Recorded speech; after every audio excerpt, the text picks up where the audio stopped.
Alright, so basically there was this live stream with Cloud Templar, Rigby and Lyra, and I heard some rumblings about what they said, and I was just waiting for the big translation to land. Obviously, in my experience, usually when it comes to these summaries, at least when summaries have been done about what I've said, usually they are not like 100% accurate. It's like a solid 80%. I'm not saying they are intentionally inaccurate, but things can be lost in translation sometimes, especially to different audiences and different people. Cloud Templar is one of the OGs, man. A lot of respect for Cloud Templar. I think LCS dumped me first, implying that he can say whatever about LCS, but this is never said. Cloud Templar points out there was only a single time NA made to World Semis. NA teams at Worlds in 2022 had no leisure to look out for each other. EG was different than other teams. EG tried early game comps, all the other teams sticked to late game scaling comps. Cloud Templar points out that the LEC has done much better at MSI. LCS had some strengths during 2016, 2019 at least. Which is true, right? You had COG and you had Team Liquid. Like even 2019, Team Liquid went to the finals. They had an upset victory against of course IG, who was the tournament favorite after winning Worlds and also winning LPL, and they had an opportunity to do an unofficial Grand Slam 2018 C9. I lost twice to that C9, even though we were very far ahead in both games. Shit happens. My ego forces me to bring that up, that we were far ahead and that we just threw. I still have deep scars that there's still, chunks of salt in. So I apologize. They have done quite well. Between 2016 and 2019, there was always C9 and there was some Team Liquid action. We had the 3-3s going on, Team Liquid not getting out of groups with their 3-3s. We had some memes, that were connected to some form of international success. My team EG was simply trying to learn as much as possible. We expected to lose all scrims against LCK, LPL and LEC, both at MSI at Worlds. I think this is a fair approach, right? Like, it's very important that you're mindful of what you want to achieve when you go into scrims and practice, and that is going to be very different from team to team. In EG, a team with many rookies and players that have some players that have great experience, some players that have less, it makes sense to take such an approach.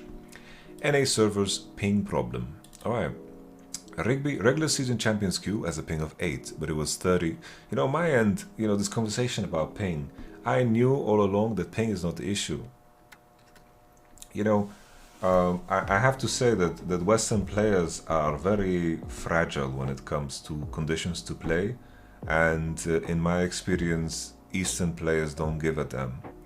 And I say this based off of my experience with Western players and also from watching pro views of Korean players and Chinese players, where their PC is literally dropping to 50 FPS in fights, and I had never heard like a single, thing, mentioned about it. All in all, it is an easy thing to point to because there is a difference, right? If you play in Korea, you play on the Korean server, have very low ping. So you begin to look at what are the differences, right? Well, what is the thing that makes a specific region better? All in all, let's continue. Regular season champions queue has a ping of 8, but it was 30 during Worlds due to varying locations. It used to be 60 on NA server. There are pros that utilize it and some not. Those who don't blame the voice comms stressing them out after their scrims of the day.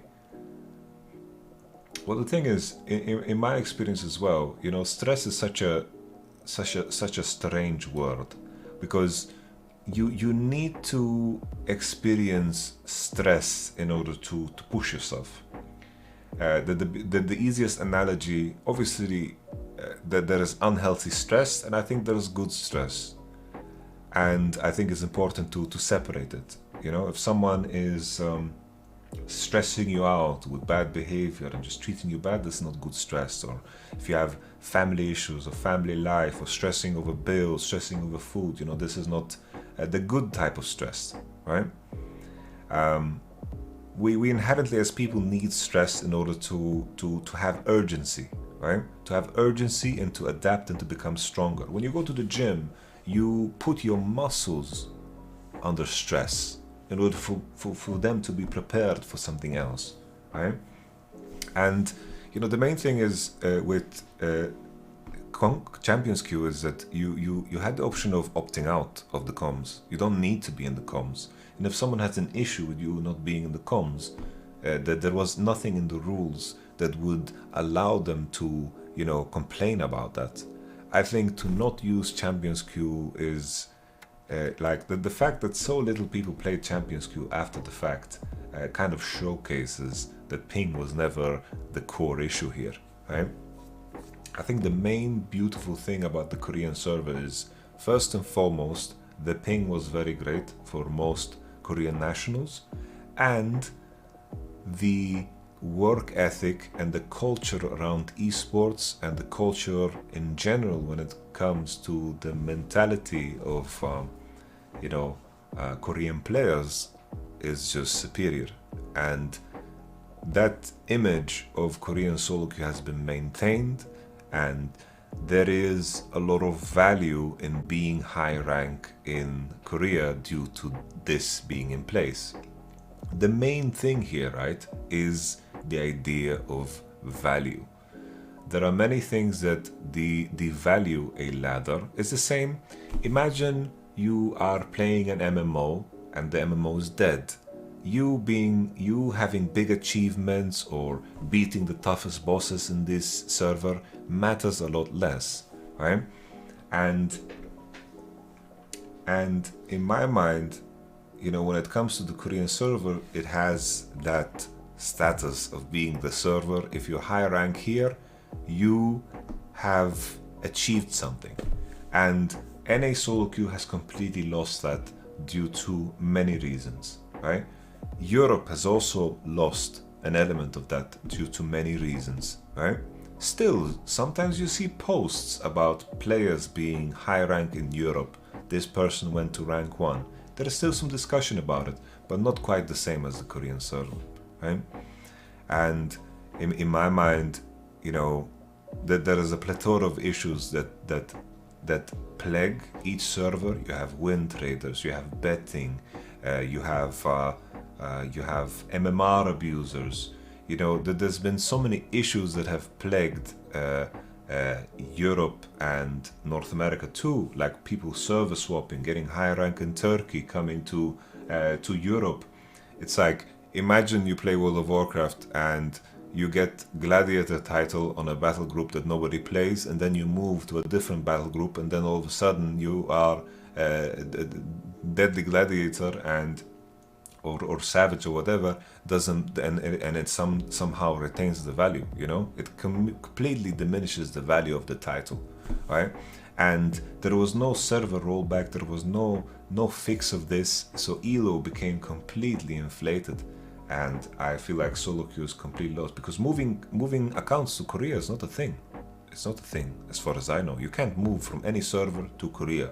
So the Korean server has remained pure in that regard, right? There's no big elo inflation, besides the occasional issues that Riot has rolled out in the past. I remember there was moments, like I remember back in 2019 when the new season released, everyone was getting 20 plus and minus 10. So it didn't matter your win ratio that much, as it should, but people were climbing to new highs because of it, because of this fault in Riot system, and they've never made the right adjustments to fix those issues. NA work-life balance and work ethic. I've heard that the introduction of Champions Queue has not really changed the amount pros practice. Not surprising. In scrims, the practice partner opposing team won't allow for redoing games that were decided too early to gain good practice. For example, if the enemy Silas gets 4 kills during a botched invade, in LCK the opposing team would agree to redoing the game, so that one game's practice won't be lost, but LCS teams refuse to redo.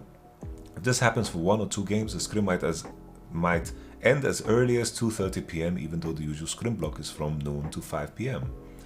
This definitely is a thing in Europe too. But it depends on the mentality of the team and also depends on the situation.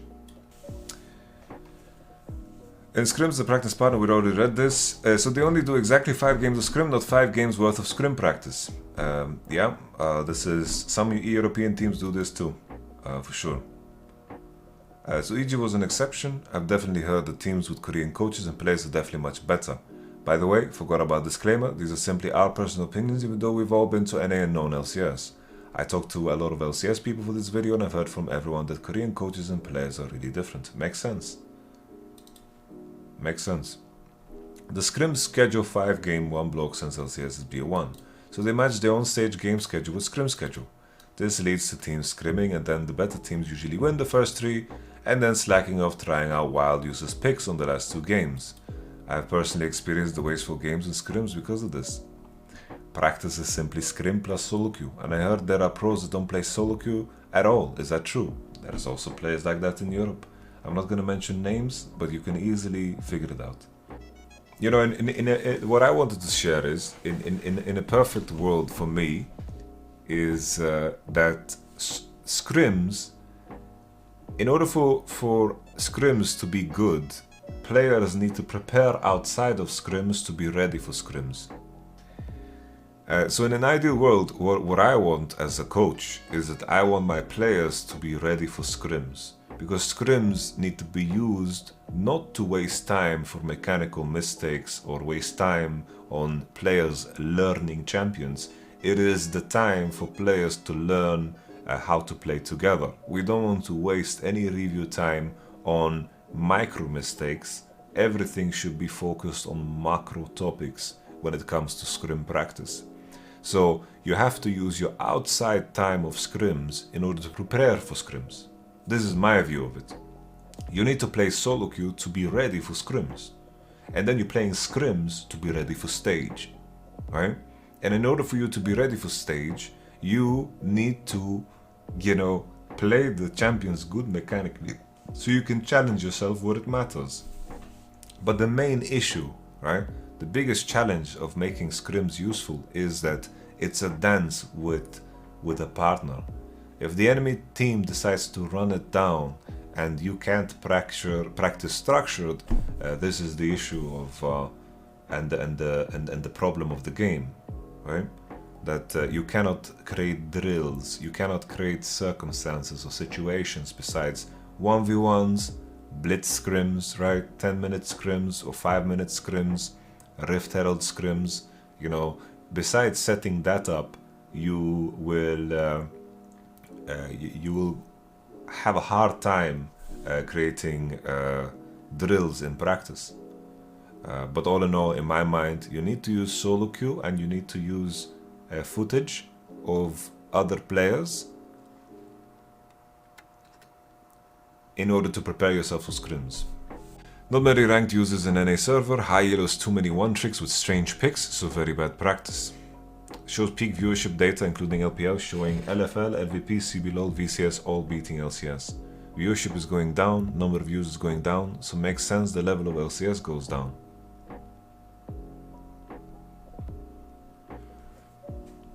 NA coaching staff has no power. I'll use EG as an example, even though we are not the typical LCS team. We were scrimming MSI teams and then we went back to NA and started scrimming. We kept stomping lanes that we were supposed to lose. It made no sense. The opponent kept making mistakes and handed us games. Because of this low quality scrims, I was grateful to get one good game to do a feedback on per day. I heard that even coaching staff feedbacks are often ignored by players. I talked to a lot of LEC people too, and apparently they are similar to LCS in that coaching staff sometimes just don't know the game well. So players might just talk among themselves. It's not always good to have more powerful coaches. I think that's correct, since League is a game where coaches can intervene while the game is being played. On top of that, a lot of LCS coaches are all about showing off and not about constructive feedback. Yeah, I think, I can say on this topic, as a coach, I've learned that the most important thing for me to know is to know how to learn and to tackle any topic, right? Just because you work in a way where every patch is constantly changing, even though information has a lot of crossover and you can adjust your information based on new information, you have to kind of divide and conquer. And the experience of your players and their mentality towards improvement is essential, right? For example, in the context of our team, you know, for me it was very important to understand jungle super well last year. So I put time and effort into understanding jungle and what I wanted to get out of jungle. I made sure that I understood the modern Rift Herald and the Dragon setups, because this is what we were lacking as a team. Alright? So whatever we're lacking as a team, I need to make sure that I am capable of learning that and covering that. Right? Some things I just know. In some teams that I worked with in the past, I had bot lanes that were very bad on the 2v2 matchups, and then I made sure that I was flawless in my information about 2v2 matchups.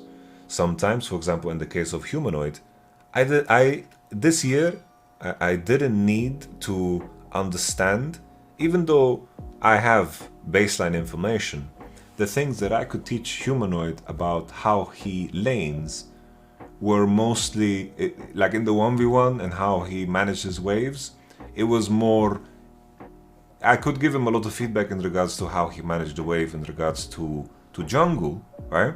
And how he placed his wards and so forth.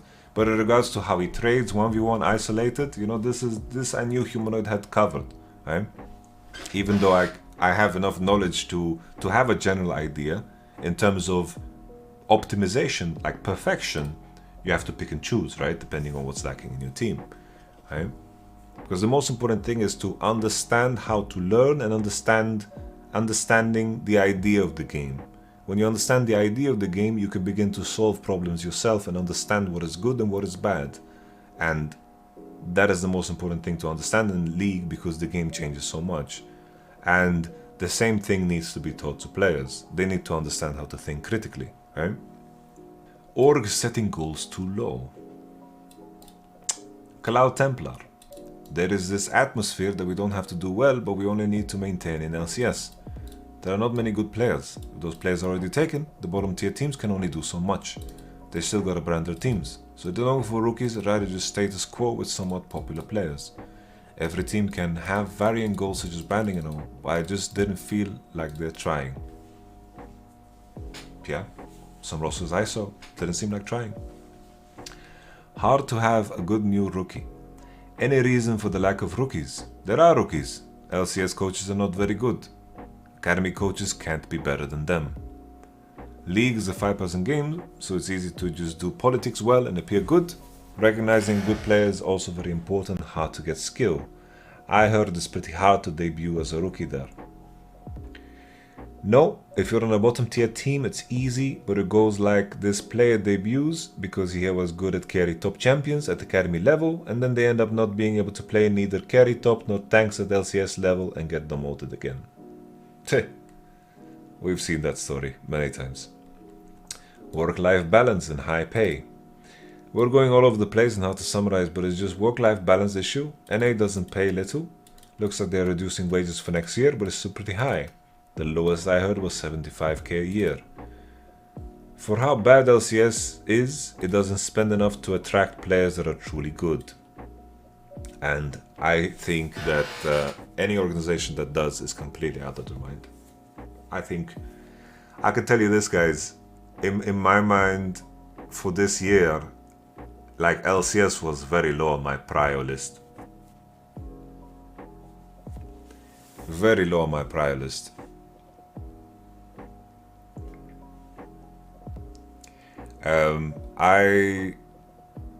I had the most interest in LEC, then LCK, and then LJL.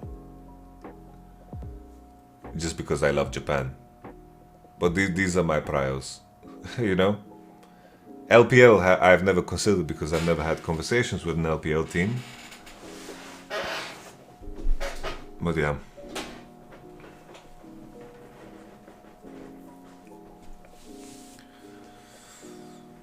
Yeah, there's many reasons why players stay and don't stay, right? Their green card status, having a green card as a stronger player, like let's say Jensen or Core JJ, right?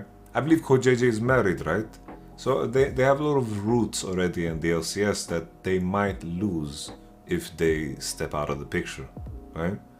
And the players that have green cards, they are getting paid well. They are definitely getting paid well. So don't worry about those guys. Org's defeatist mindset is the problem in terms of the international performance. I wish LCS teams strive towards actually doing well at Worlds, instead of just going for making Worlds. I told EG players to try to play differently to prep for Worlds, but when I did that, the management hated me for it. They told me just to focus on making Worlds. I've thought that why don't the LCS team, honestly, to be fair, EG was close to not make it to Worlds, right? They went to 5 games with Team Liquid, right? So I don't think it's like completely crazy to think and to talk about something like that. And you know what I wanted to add, for example, 2018 Vitality, I knew on paper we have a weaker roster, so we needed to make sure. Hey Various, we needed to make sure that we were different, because we had the monster team that was Fnatic 2018 in LEC. We needed to make sure that we don't model ourselves. We need to model ourselves to beat Fnatic. This was our intention. It's like we had full intention to beat Fnatic. How are we going to do that? We need to make sure that everything that we do is unique enough that when Fnatic is practicing against other teams, it's not going to help them to prepare against us. So if you are in a league and you are the underdog, you have every intention to make sure that you play the game in a different manner, and because you get to practice in the context of that manner, and all the other teams won't get that same amount of practice. And this is what makes you an outlier. And Vitality, even though it's very common now, but we were making sure we were diving top every wave, like the AD carry meta was very different, but we made sure to play like Draven, Caitlyn. We just made sure like we have hard winning lanes with invades and to fight on enemy camps and to make sure that that pry was relevant, and we played in a way that forced our jungler to make sure that the enemy jungler is spotted and he fights him. This is how we draft and how we approach it. We were very different from any other team, and this gave us success, right? And always, even though Fnatic was by far the best team 2018, when spoken to in interviews, I remember there was a specific segment with Reckless on a post-game lobby where he said that the only team he's scared of is us, because we were weird to him, right? We managed to take one game away, and one game we opened Swain when the enemy banned Camille, which was troll. But yeah, this was Bippo's first series, I believe, and we went out.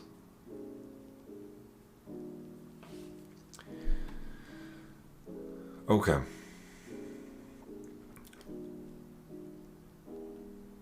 I thought that why don't LCS team just put huge rewards on making quarters of the worlds, like crazy rewards. I was really stressed about that. I was telling EG players that if we play like this, it doesn't matter we make worlds or not, we're just gonna get eliminated in groups. Next day, GM comes to me and orders me to play Azir Scale. He also says that all that matters right now is to make worlds. To that I don't have anything to say. I was just sad. Yeah, but I understand where he's coming from, right? You know, I understand where he's coming from, because I've had similar conversations too, right?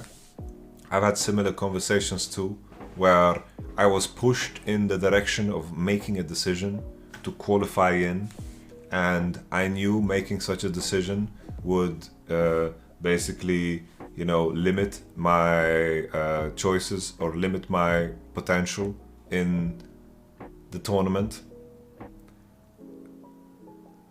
You know, like an example was, I think it's too soon to speak about it. We can speak about it some other time. Yeah, it's just that if your intention is to win in groups, right? To make massive changes, like the timing of this matters, right? If you intend, like our intention was to beat Fnatic, right? 2018. We didn't, but our intention was to beat Fnatic. And we started with that intention, we practiced with that intention, we walked the whole season with that intention. So everything we did had that intention behind it. To change things up very late in the game can be counterintuitive, right? I just think that this mentality needs to start from day one, and it can't happen because it's like, it's the same. Fnatic this year was a good example, right? It's like, ideally at Worlds, we are a team that can play every way, that can play the Fioras, that can play the different junglers, all the different ball lane matchups. But the reality of it, when you're staring down the barrel of either you have to perform as good as possible, or you take a risk in order to achieve something higher later, you need to make a appropriate adjustment. You know, on my mind, on my end, it's like we opened Yumi because it's like we didn't have experience playing against Lucian Army, and we weren't ready to play Aphelios Lulu. So of course, on that part, the game looks very different, and we need to go with what we know, because we had very limited practice and we didn't improve since we lost against Rogue 3-1. We just didn't. And this is a problem in itself, right?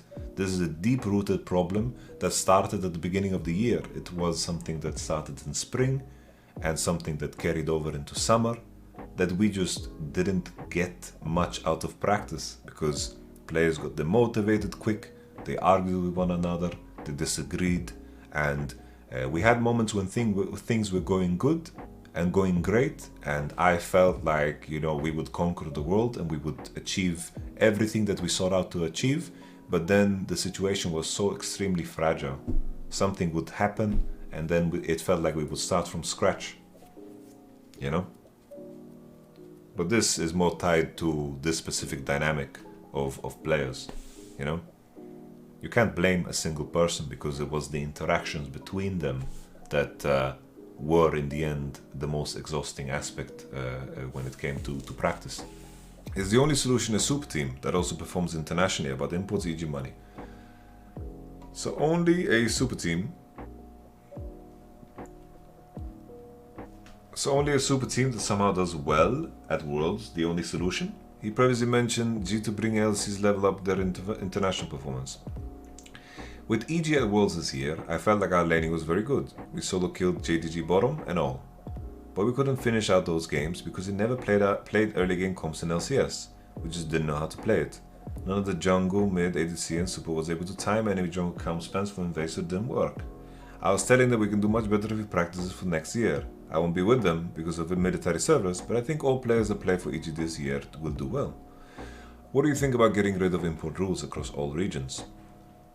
I think it can work to just import whole teams like Saigon Buffalo to NA, since they will be paid a lot more than they are in Vietnam, and they have the work ethic.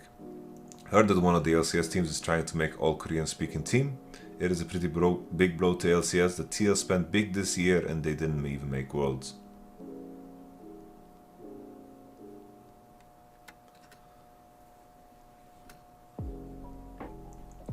This is kinda off topic, but LCK this year spent so big that if we didn't do well this year at Worlds, it would have been a crisis.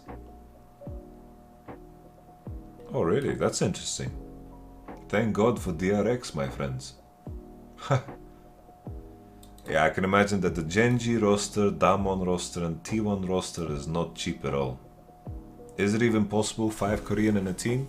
I think there are some native Koreans that grew up in North America and that they have passports. And also there are certain players with green cards too. I think Team Liquid is the team that you think of. NA all-time first. Let's do something a little more uplifting with NA all-time first team. He looks at all-time list by all these sponsors and said it's sad because all these players are so ancient.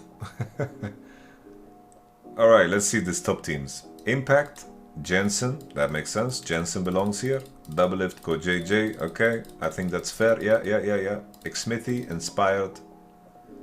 Xmithy, Impact. I think Impact is a no-brainer. Jensen, Doublelift, Go JJ, all no-brainers. Jungle, I think, is up for debate, but Xmithy had some juice in him, man. The strong Every strong international run that didn't involve C9 was driven by Xmithy.